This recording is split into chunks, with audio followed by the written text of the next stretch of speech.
Ayan guys. Gawa po tayo ng biko.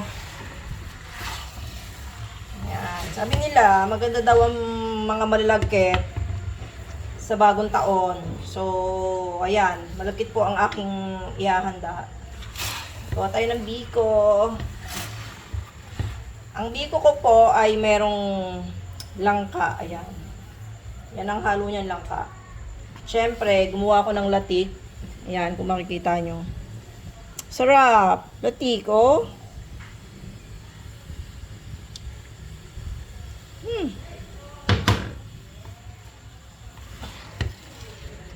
Iko tayo. Sarap po niyan. Lakit-lakit. Medyo mahirap lang siyang haluin. Kasi malakit siya. Pero masarap yan.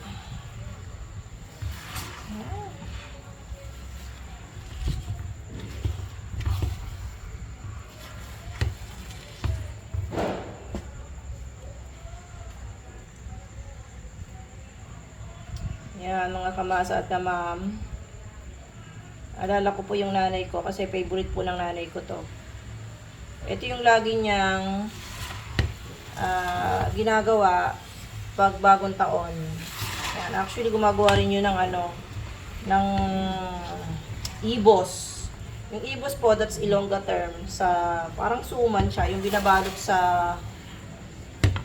daw ng yog o kaya daw ng saging. Niluluto siya malagkit na niluluto siya sa gata, tapos lalagyan ng salt. Sarap po niya. Pato, yan, mga ganyan. Mahilig pong gumawa ng ganito yung nanay ko. Kaya, anak, dalan mo kaya si Justin ito? Malapit na ba? Nag-book na ako ng Grab. Eto, luto na to eh. O sige, handa mo na. Oo, manang. Kaya akong Malapit na yung ano. kaya ako lalagyan. Yan to, dadalan ko si Justin. Ayan. Wow, ang sarap ng biko ko. Oh my God. Ang sarap-sarap po niya. Yan ang finish product ng biko natin, guys. Ayan. Ayan. Siyempre, titikman namin yan. Ayan. Sarap. Ayan, para sa mga staff ko po. Ayan, siyempre meron din sila. Ayan ang finished product natin ng biko. Oh my gosh! Mga kamasa at kamam. Happy New Year po sa inyong lahat. Anong pakitikman? Tikman ko daw. Baka malimutan ko yung aking pangalan. Makalimutan mo pangalan mo.